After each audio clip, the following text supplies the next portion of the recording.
We don't need just a month to Right. practice Black excellence or Black empowerment or Black history. But We should live it every day. It's embodied in everything that we do. Right. And I think it's more important for us not just to reflect or have a reminder of what we survived, but it's more important of what we're capable of right now.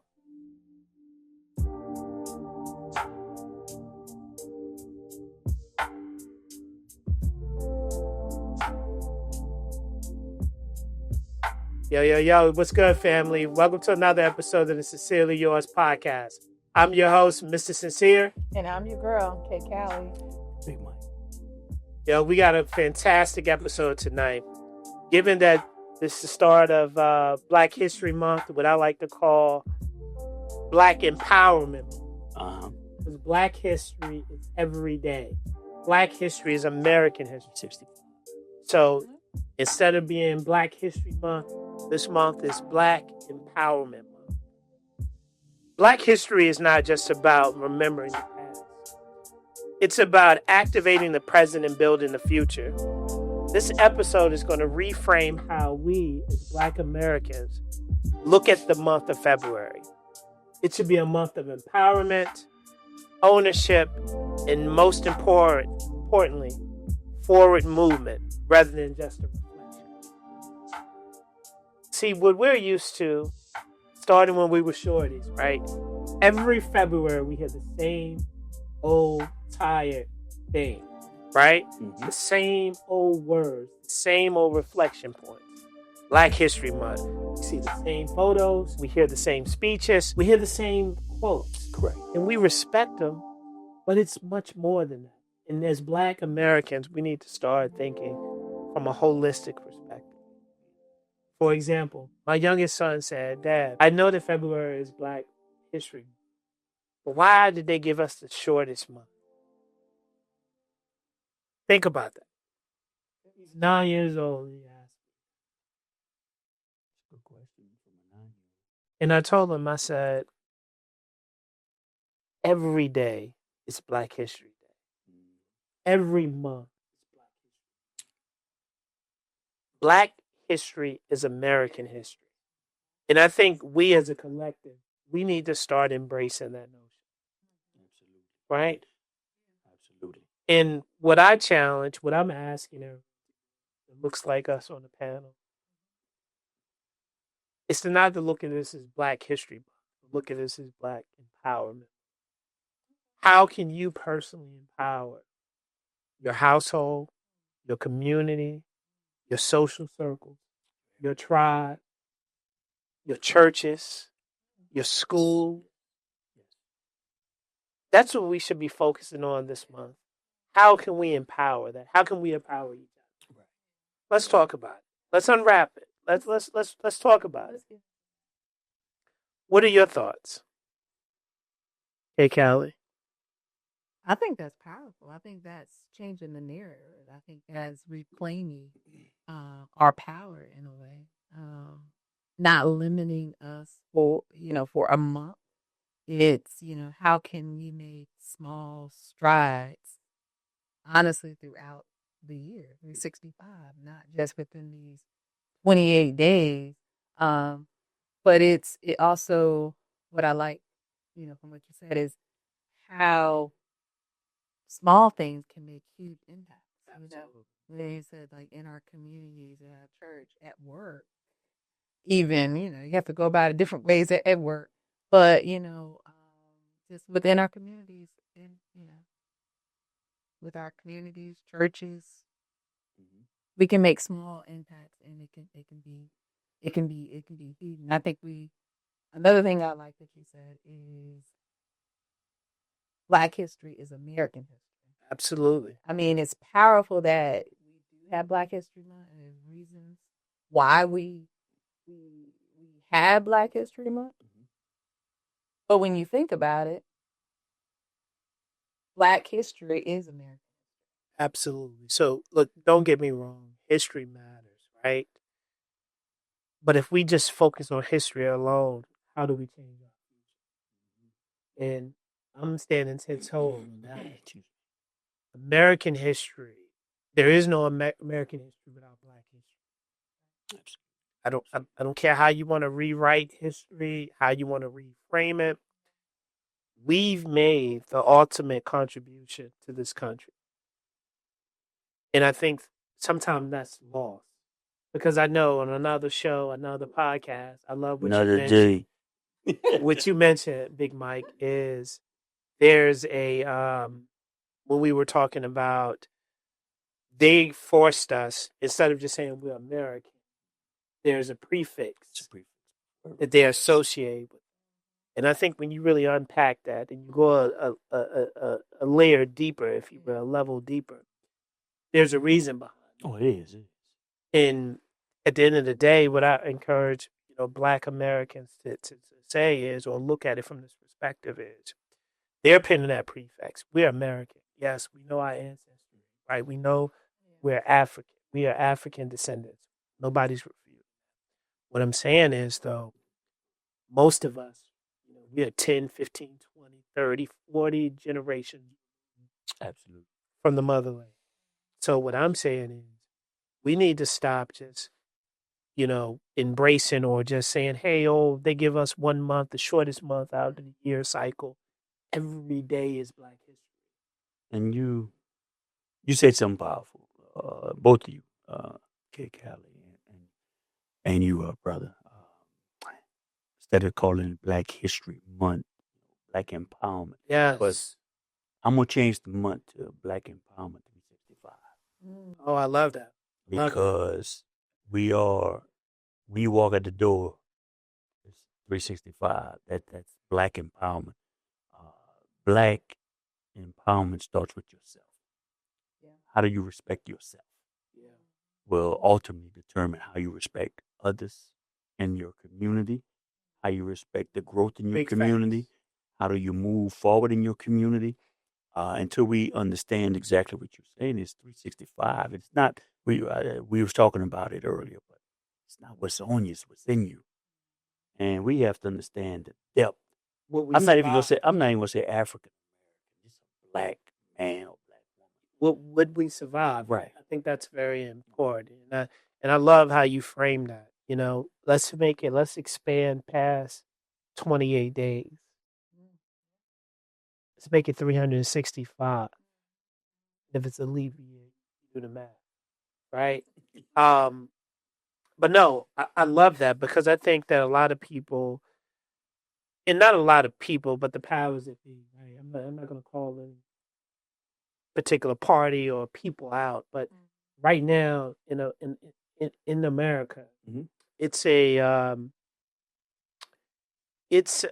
contentious time in America on all fronts, right? And I don't know. Some people believe that this month is in jeopardy, right? Because there's been talks about possibly dissolving or doing away with this month. And I'm neither in favor or against it, right? Again, I mean that would kind of be contradicting what I'm saying and what we're saying as a collective. We don't need just a month to practice Black excellence or Black empowerment or Black history. We should live it every day. It's embodied in everything that we do. Right. And I think it's more important for us not just to reflect or have a reminder of what we survived, but it's more important of what we're capable of right now.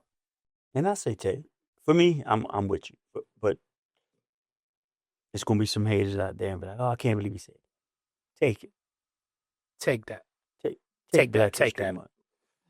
You know what? Take it, because once again, it's not 28 days. Yeah. When you walk outside, you don't go from, your complexion doesn't get any light. It's 365. If 28 days of a year is going, it makes you feel better. It's a problem with you. Yeah. It's a problem with you. So take it, because we got to get to the point where we stop letting them define us. They define in 28 days. They take it out. Take it out. Why? Because you can't take what's in me. I love that. You can't take what's in me. Take the 28 days. That don't mean anything, because I'm 365 and I'm going to walk like I'm 365. I'm going to walk like what's in me. I'm going to walk like we made this. You didn't make us, but we allow 28 days to make us. Oh, we going to stop the violence. Well, why you can't stop the violence no other month? Right. Well, we going to be educated. Why you can't be educated the other 11 months of the year? Yeah. Are we going to be whatever? Be the strong, black excellence that you're supposed to be 365 days a year. But it starts with yourself. Can't enforce anything to anybody else. It has to start within each individual. And at the end of the day, we got to stop letting them tell us who we are. We got to let them stop defining who we are. Or rewriting. Or rewriting. Or to make us seem like we're inferior. We small. It's like, stop telling us Martin Luther King said, or Malcolm X has said that. You have to get out there and understand, man, it's history behind your brothers and sisters. I love what you just said because that's a valid point, and it's something I want to talk about. You know, history, I don't think we're weaponizing history, and I'm talking to the Black community, I'm talking to the people who look like us. We don't weaponize history in the form of inspiration, which ultimately leads to action. We look at history as just a remembrance or a reflection point, a point in time. Yes. And you think about that when you talk about like our ancestors, right? We are dishonoring our ancestors. Oh, we terrible. If our ancestors would look to who we are at this current moment, there would be disappointment. Tears be shed. If this was a report card, we would get F's all across the board. Because many of us, we become cowards as a collective. We don't stand up for anything. Those of us that go off and, the other side or the handlers in place give us a little bit of coin.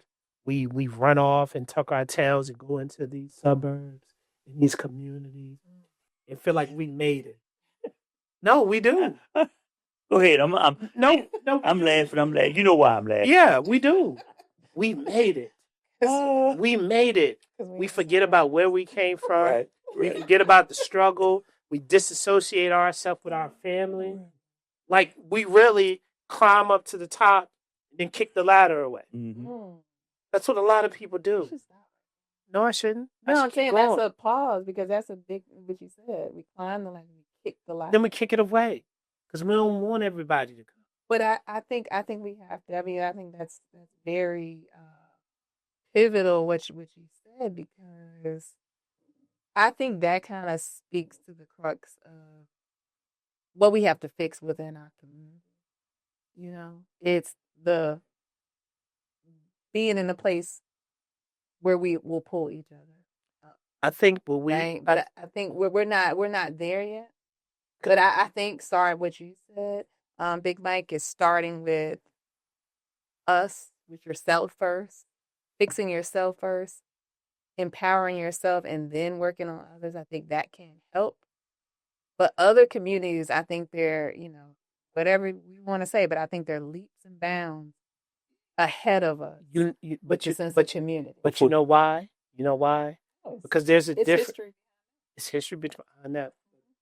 There's a difference between pride and progress. We prideful as fuck, but we don't come together as a collective to push forward progress. That's our problem. So I want to go back to, I'm going to be the guy they talk about, like the Sambo on this panel. Okay. When you're talking about we kick the ladder away, that's a strong portion of us. But there's a strong portion of us not kicking. It's the people at the bottom cutting the ladder because they think going up is disrespectful to moving. That's a different perspective. I like that. Yeah.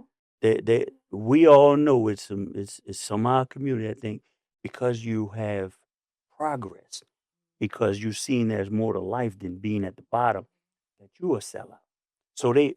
I think it's a double action. Right. So mechanism. So you got some. I think you got kicking and you got sawing. Right. You you got chopping at the bottom. So it's not so much always the people kicking, it's the people at the bottom sawing it because they think, because you're trying to be better, you're a seller. And that is the part that's missed in our communities. That some people think it's cool to never get better. It's all right to never get better. And that goes back to us as individuals. You got to fix yourself. What's wrong with getting better? What's wrong with wanting to get out of the ghetto? So let me ask you a question. And I don't mean to cut you off. Go ahead. No. But I love where you're taking the conversation. So let me ask you both a question. Is history a resting place or a launch pad? Be a launch pad. What you're describing, it seems like it's a resting place. It's a combination, depending on who you're talking to. Depending on who you're talking to and who's using it. It can be a launch pad or a resting place. As we all know. But what's the common? Because I don't want us to talk past anything. Go ahead. Right? I want us to be really open. Let's be transparent. Get it. The current state of Black America, is it a resting place? Oh, the current or a launch pad? Current state resting. A resting. How do we change it then? You got to teach our children the history. I think one, because obviously the curriculum that they're taught in school for various reasons, it's not true history. So I think we have to make sure we're teaching our kids history in a way to be enlightened and prideful about and educated, because we know some things that our son has been taught because in school versus what he's been taught at home. Okay, hold on. Let's park that for a second, because I love the way the conversation is going. But there's something that's missing. Accountability, and I want to go to something you said. But you said pride, ego, things of that nature. We use those things in the wrong manner. So we're prideful about the wrong thing. We're prideful about the wrong thing. We're prideful about the words your complexion says to me. To our complexions. Man, we prideful. If I say something to you or you say something, we're ready to kill each other. If we would take that same energy, not killing, I'm not talking about the violence. If we would take that same energy, what society, the government, whatever you want to look at, does to us, and put that same energy into actions about how you treat our schools, how they do us in the community. Yeah. We are angry against each other. We can't say nothing against each other. We can't do anything against each other. If we take that same energy, once again, not the violent side, but to be actively involving and forcing and doing the right things to increase the school system and increase the living environment in our communities. But we take that energy and that pride and we use it against each other, who looks like us. Yeah. We're misusing all that. I like what you said, and I was going to respond because I think that, our son, he's very passionate. He's very, but for his age, he's very he's an intellectual. Yeah, he's an intellectual. I think that's safe to say, and everybody knows him, knows that at a very young age. But I also think, like, in our community, what we have to do is we have to accept that the curriculum that's being taught in these public schools, they're not going to tell the whole story. No. And the reason why I bring that up is, obviously, I'm responding to what you said, but our son recently learned about Nat Turner, right? But he had already knew about Nat Turner because we had already talked to him about Nat Turner. And, we end up telling him a much different story than what the school shared or taught him, right? So he was kind of putting pressure on the teacher's top, on her head, because he was like, what happened to Nat Turner after she didn't want to engage. Cover that. She didn't want to cover that. But why cover it at all? That's my question. Right. So the point that I'm making is as parents, as Black Americans, we got to stop just feeling that the school is there, is the only source of information for our children. Correct. I agree. Because we got to understand there's a curriculum, and it's a colonial curriculum. Excuse me. They're not going to go in detail and tell all the story. They're going to tell something and frame it where it's always jaded or it's slighted in their favor. Correct. You know what I mean? Like slavery was a choice, and I don't want to, because that's a whole nother topic for a different day. But what I'm saying is we have to take accountability, right? And the next word that I want to talk about, or the next segment that we want to jump into, is where does empowerment start? Before we move to that segment, let's. I just got a comment on that main word, accountability. Before I jump in there, anybody that says slavery is a choice, let's listen to the word slavery. How can it be a choice? Well, that's all I want to say. Well, what they do is, so the whole difference between slavery and indentured servant. So sometimes they try to exchange, and it depends on what state you're in. Different states have different definitions of the two, but a lot of what we've saw and what we researched is they try to slide in that indentured servant. I got you. Versus, but yeah, I mean, you're absolutely right. If you say slave, you look at and you Google. There's no way, right? Nobody wants to sign up for that. Yeah, so for sure. That's the first thing. So, the second thing is accountability. Yeah.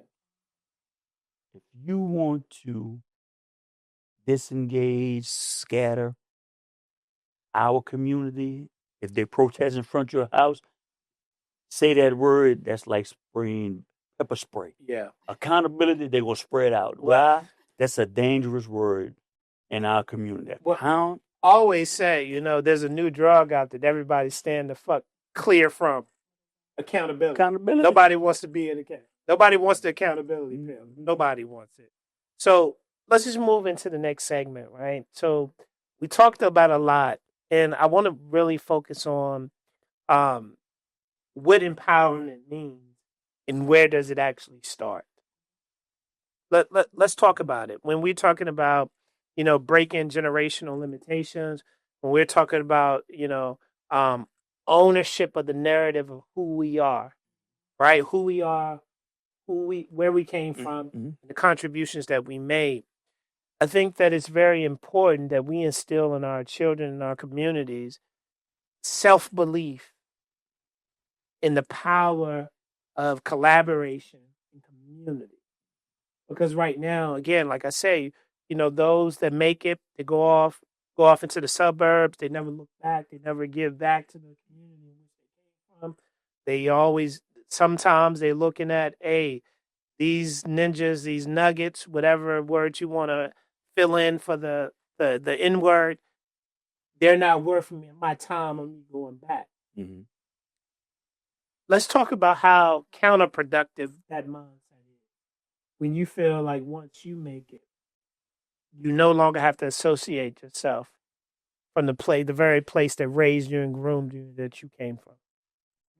It's counterproductive in the fact that you'll never stop being who you are. I see who you are, meaning I see you. Yeah. I see you.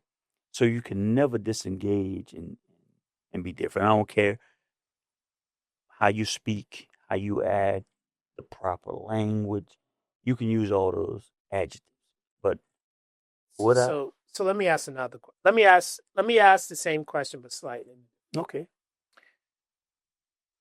Is empowerment loud or quiet? It's quiet. I think it should be quiet. It's quiet. I don't think empowerment is loud. I think it's more effective if it's quiet. Why? Because you don't have to be the loudest person in the room to be effective. And I think depending on the setting, it's more effective if it's quiet because others don't know.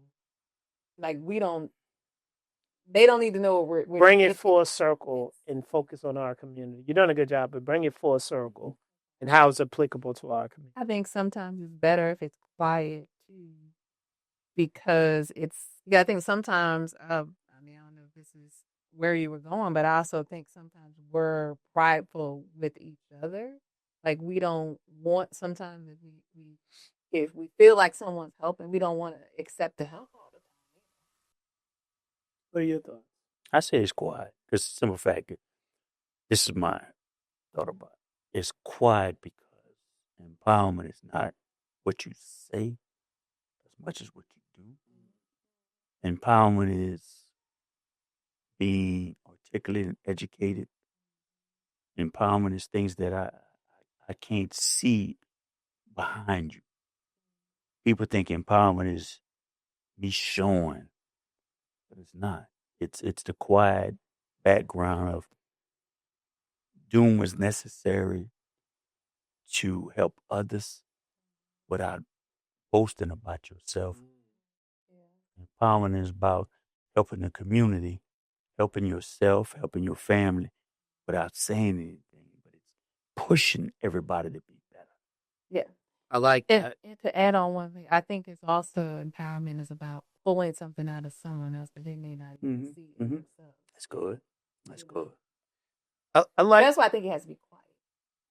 Okay, I agree. So empowerment is contrary to what most believe. Like empowerment doesn't mean that you got to go out there every day and beat your chest and be. It doesn't mean that at all. Actually, empowerment is a quiet decision that each of us make every day, right? To be the best versions of ourselves, to learn more, to feel more, to heal more, right? I think that, empowerment is waking up with a clear conscience, saying that, hey, the world, my opposition, or anyone rooting against me, they're not going to define what my symbol is. When if you expand and go out from a community perspective, they're not going to define our symbol. Correct. Let's talk about what empowerment looks like today. Because listen, there's a disconnect. There's gender wars. There's generational wars, old versus young, mid-age.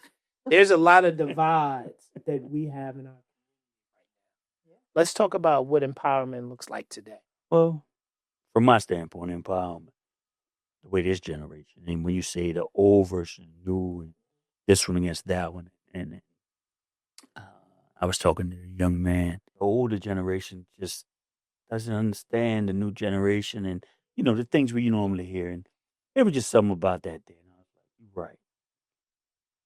I'm going to tell you from my standpoint, I don't want to understand. Let's talk about it. And the reason I don't want to understand it is I'm at a place in my life where I'm maturing, where I want to understand things that's going to make me better. If I go and try to understand what y'all are doing right now, it takes me back. Okay, so let me jump in. Do you think that's a healthy approach? It wasn't healthy, but sometimes it ain't healthy. You just got to say what you got to say. But at the end of the day, we had a good conversation, and I was like, I'm not saying all the younger generation it's out there, but a lot of things you want us to understand makes no sense. Yeah, because as a younger generation, you can't honestly sit and say what you're doing makes your community better. You can't honestly look somebody in the eye and say it makes you better. It helps you and your brother, sister, whatever, move forward. You're only killing yourself. You're killing your community. So that's what I mean. I don't want to understand it because you can't honestly say it's making anything better. It's only destroying. It's like carbon monoxide. You can't see it, but it's going to kill you if you take it in enough. Yeah. Tell your thoughts. I think just having that conversation that you had. I think that's the starting point. It's a good starting point. Yeah. I mean, and I think that's all we can do is have those starting points to kind of build on the empowerment. But I think in order for us to answer your question, I think in order for us to push forward, everyone has to be open, right? We have to be open, younger, older, middle generations. Like we just have to work and figure out how in our community, we can build a better sense of community. How do we Because do we've that? lost that. How do we do that? Where it's like, how do we do that? How? I mean, Just being open. I mean, because think, I have to or push you know back. what? I'll tell you how we do it. Okay. When I look at you, when you look at another Black man, when I look at another Black female, see yourself. Even if it's younger, see yourself. Even if it's, it's a child, see your child, I think that's a start. Even if that child is, or that young man is acting in the way that you didn't when you were younger.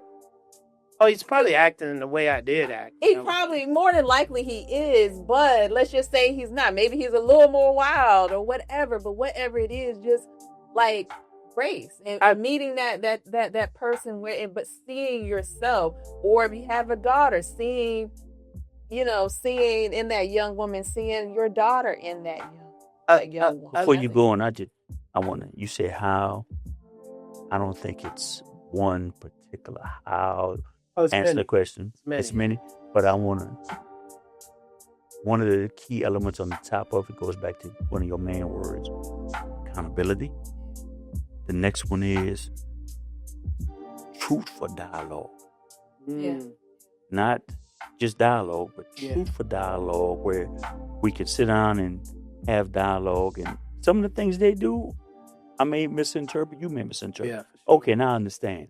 But truth for dialogue and accountability.